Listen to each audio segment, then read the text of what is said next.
Would it be true to say that the problems that we have with the bill can be sort of summarised into 4 areas? Yes. The fact that the government is not bound by the bill, the fact or the problem with languages, yes, the problem with racial indirect discrimination, limited, very narrow definition of indirect discrimination. The Education. problem of mainlanders. No, another problem. That's Mainlanders, of course, because it is already excluded. But even within the bill, because what we Unison really concern is the education for the ethnic minorities.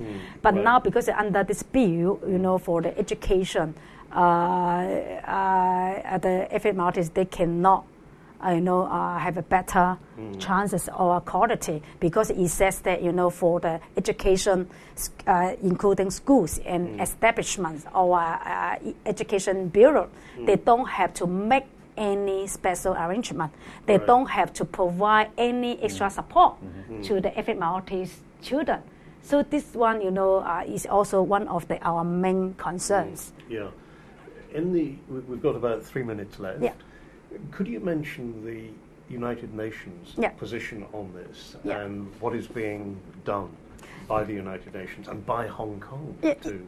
In fact, Hong Kong should be report to the UN, because we under China we also are bounded by the UN ISA, international covenant to elimination all forms of racial discrimination. Okay, right, so the UN has sent a letter to central government, Sha Zhaokang, represented in Geneva, okay, and then they have a serious concern about the draft bill, which is not in line with the UN standard. Right. So now they say, they want the feedback from the Hong Kong government.